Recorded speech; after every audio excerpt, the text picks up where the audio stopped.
termasuk yang picky aja, bisa dapet cowok yang salah, mantan-mantan yang dulu. Pernah juga jadi korban abusive ya, dari hubungan relationship pada saat itu masih pacaran. Dan awalnya itu saya masih gak ngerti kalau itu ternyata sudah termasuk toxic relationship. Karena waktu itu masih kuliah dan saya juga merasa kayaknya dia seperti itu karena cinta sama saya. Itu salah yang aku lihat sama anak-anak muda zaman sekarang itu, mereka pikir mereka bisa ubah orang, Pak Purwo. Betul. Mereka pikir mereka bisa ubah pacarnya. Betul. Yang saat ini mungkin kayaknya buruk, suka bohong, suka kasar. Terus kalau kita saranin untuk udah tinggalin aja, gue yakin dia bisa berubah kok.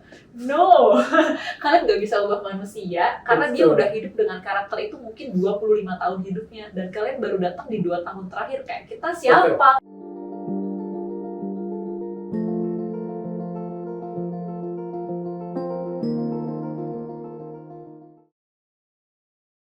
Baik, salam jumpa kembali kepada sahabat-sahabat di podcast Kacamata Purwa episode keempat kali ini. Kita kedatangan tamu yang spesial, yaitu seorang wanita yang bukan hanya mungkin dikatakan cantik, tetapi juga mempunyai prestasi sehingga dia bisa meraih satu gelar pencapaian sebagai alamat ketiga di Miss Universe Indonesia tahun 2023. Betul. Ya, kepada mungkin saya panggil Kak ya, atau saudari atau nama ya, kepada Baby Kristami. Selamat datang bersama kita.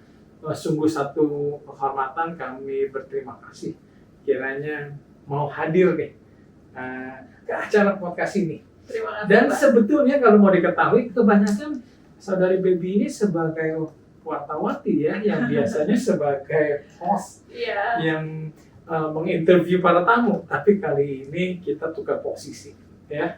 Begitu ini ya? Rasanya ya jadi narasumber ya. Yeah. Biasanya aku nanya-nanya. Dan yang saya dengar bahwa Baby ini sudah bosen kalau bicara soal hal-hal lain dan belum pernah katanya ada kesempatan membicarakan soal relationship, soal cinta gitu ya. Oh, iya.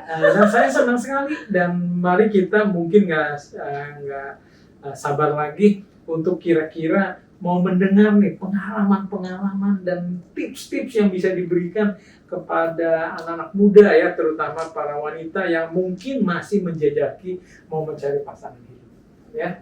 Karena kita udah bincang-bincang, kita sama-sama sepakat katanya kebahagiaan setiap orang itu sangat ditentukan dengan keberhasilan di pernikahan. Bukan soal pencapaian karir, ya kan? Ya. Atau kekayaan harta, tetapi bagaimana sukses di dalam pernikahan itu begitu penting. Nah, mungkin kita mulai saja. Pertanyaan yang pertama nih yang kita pengen tahu. Kira-kira Baby itu kan sekarang saya tahu sudah menikah ya? Sudah. Oke. 2 tahun lalu. 2 tahun lalu. Yang kita mau tahu nih kisahnya, kan biasanya para wanita atau para pria anak-anak muda ini nggak selalu langsung sekali ketemu jadi dan selamanya kan gitu ya. Siapa tahu nih, kita nggak tahu pengalaman Baby itu kira-kira sudah berapa kali sih, apakah pengalamannya pahit atau manis gitu ya, berapa kali. Kita mau dengar nih kurang lebih. Silakan Baby. Kalau sekali jadi itu kayaknya Pak Purwa ya. Oh iya, Pak Purwa itu ya. Saya beruntung ya. Beruntung banget, gak usah Oke. buang waktu ya Pak ya.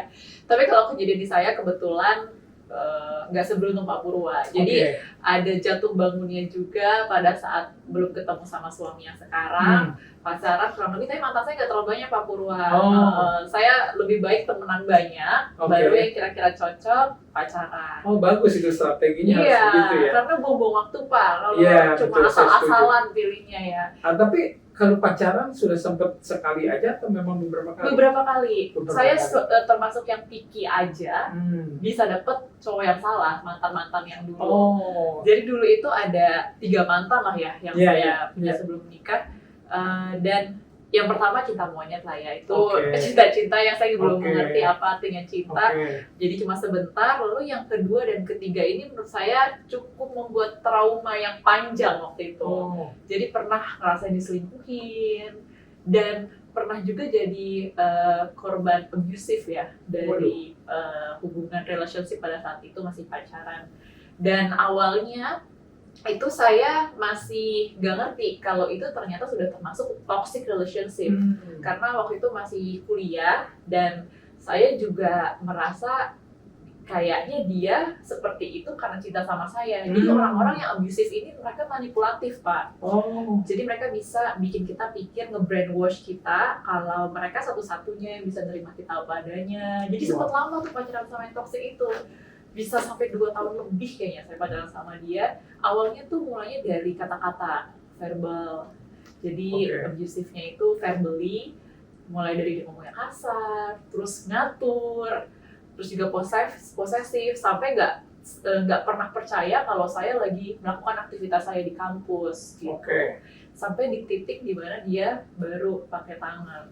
Nah di situ akhirnya kita putus, udah nggak bisa lagi. Dan memang penting banget peran orang tua, Pak. Itu kalau bukan karena orang tua saya tahu saya digituin sama mantan saya, mungkin saya sama dia masih terus pacaran tuh. Karena setiap kita putus nyambung. Karena tadi, karena dia manipulatif. Jadi orang tua saya bisa tahu karena teman saya, sahabat saya sendiri ngadu ke mama saya. Jadi pas tahu tuh langsung disuruh blok Instagramnya, blok nomornya, nggak boleh ketemu lagi. Akhirnya puji Tuhan bisa lepas dari toxic relationship tersebut. Jadi menarik sekali nih. Beberapa hal yang sangat menarik nih. Pertama dibilang kok katanya dia manipulatif. Nah mungkin bisa nggak lebih detail sedikit supaya anak-anak juga bisa mengerti nih ya. Maksudnya bagaimana kita bisa deteksinya dan seperti apa sih maksudnya manipulatif itu loh, sampai akhirnya kayaknya diperdaya gitu ya, kita merasa kayak dicintai sebenarnya tidak gitu. Sebenarnya memang penting banget juga orang tua, gimana kita melihat cintanya orang tua di rumah ya Pak ya, karena kebetulan waktu dulu saya kecil orang tua saya itu sering berantem di rumah karena mereka beda keyakinan. Jadi saya nggak ada kiblat cinta yang ideal itu seperti apa. Ya, kebetulan tidak ada contoh gitu ya. Nggak ada contoh. Kebetulan memang mantan saya yang abusive ini adalah mantan pacar saya yang pertama seperti pacaran. Jadi setelah cinta monyet, pacaranlah sama dia ini. Jadi saya baru mengerti yang namanya dicintai itu seperti apa. Saya pikir ini cinta yang tulus, padahal ternyata red flag gitu ya. Setelah itu saya jadi kemakan omongannya, karena perempuan memang lemahnya di pendengaran ya Pak ya. Dia suka love bombing, in the beginning tuh dia love bombing tuh Pak. Kayak saya seolah-olah jadi princessnya dia gitu.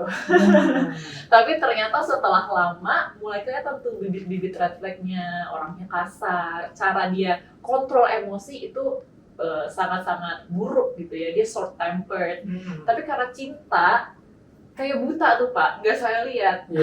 Jadi yang saya tangkap manipulasi itu dari kata-kata. Jadi karena terbuai oleh kata-kata manis gitu ya. Mungkin sementara dia berlaku kasar, terus dia mulai manis lagi, akhirnya kelihatannya termakan lagi Pak. gitu ya. Dan biasanya tuh template-nya dia selalu bilang, aku begini karena aku sayang kamu.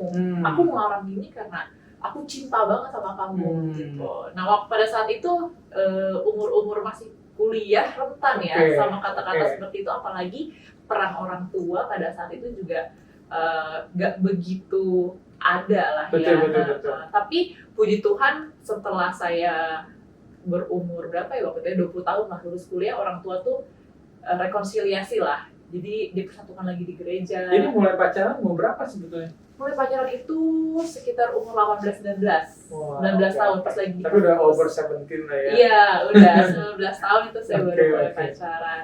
Jadi dari situ akhirnya ibu dan ayah saya tuh jadi lebih banyak ngasih tahu tentang gimana cara pilih pasangan. Akhirnya mereka juga jadi satu agama. Ayah saya pindah ke Kristen waktu itu, dan mereka akhirnya sering ngasih arahan, kalau kamu ada yang dikenal lawan jenis didoakan, terus lihat karakternya, bukan cuma lihat dari apa yang didengar gitu. Dan orang tua saya waktu itu terpukul banget tahu saya mengalami hal yang buruk ya sama mantan gitu. Nah, ini terima kasih sekali. Saya coba rangkumkan ya, kalau salah mungkin boleh diperbaiki. Jadi pertama adalah kalau kita menemukan pasangan kita sudah kasar gitu ya, apalagi sudah bicara KDRT lah ya, lewat kata-kata, apalagi dengan fisik, saya rasa jangan diharapkan ya untuk dilanjutkan. Harus berani tegas, harus dihentikan. Walaupun secara kata-kata, aduh sangat membuat kita tuh believe kayaknya dia sayang banget, dia butuh banget sama kita gitu ya. Tapi kelihatannya harus tegas ya. Itu pelajaran pertama ya. Betul. Kedua adalah saya lihat jangan malu melibatkan orang tua kan. Iya, Bahwa orang tua itu biar gimana lebih pengalaman. Kita mungkin matanya atau telinganya sudah termakan oleh buayan rayuan sehingga melihat tidak lagi dengan jelas. Kan gitu ya. Tidak lagi objektif, kan lebih subjektif.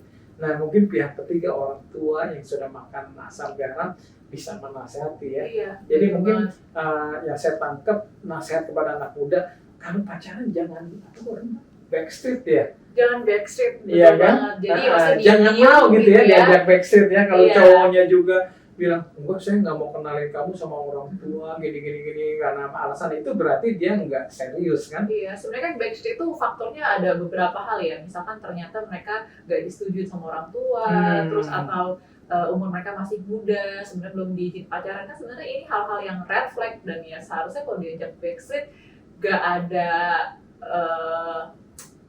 hal baiknya yang bisa diambil dari pacaran itu. Kan sebenarnya kalau pacaran adalah persiapan sebelum nikah ya Pak ya. Iya, betul. Untuk serius, gimana Setuju. bisa saling tahu karakter masing-masing. Kalau backstreet ya gimana kita bisa dapat Iya. hal-hal yang positif untuk arah pernikahan. Betul. Nah, lalu tips yang ketiga saya lihat ini yang paling penting nih. Seringkali sebagai anak muda wanita ini lebih rasa malu atau takut menyampaikan apa yang dia alami, pengalaman buruk tadi oleh pacarnya kepada orang tua kan gitu. Nah, jadi pesannya adalah jangan malu-malu kan. Kalau memang ada perlakuan tidak baik, itu bukan kesalahan kita kan sebagai wanita, justru kita sebagai korban.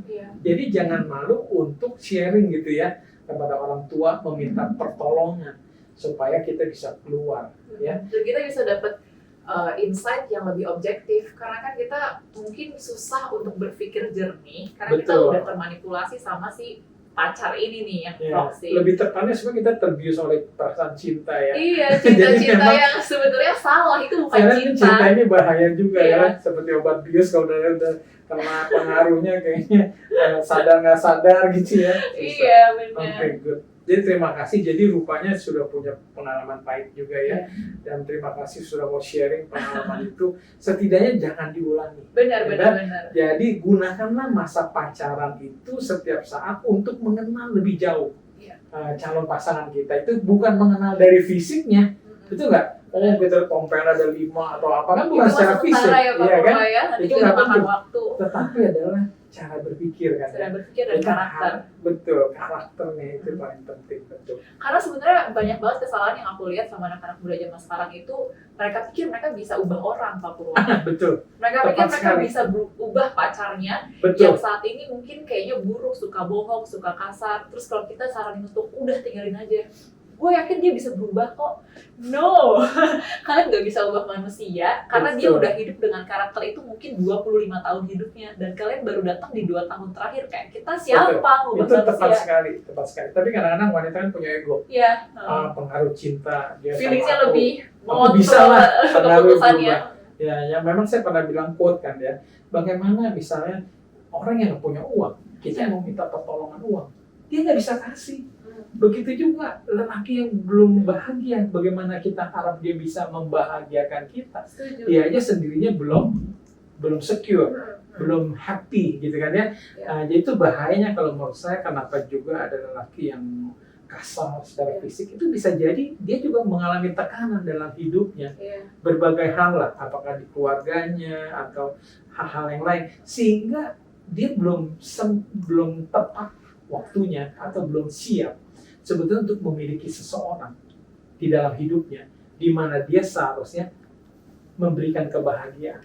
Tapi sebaliknya mungkin dia menuntut untuk dibahagiakan. Dan dia pikir dengan berpacarannya dia jadi bahagia kan. Tapi bahagianya itu adalah dasarnya adalah egois secara pribadi. Betul. Dia lebih memikirkan kesenangan dia nggak bisa memikirkan bagaimana kebahagiaan dari pasangannya.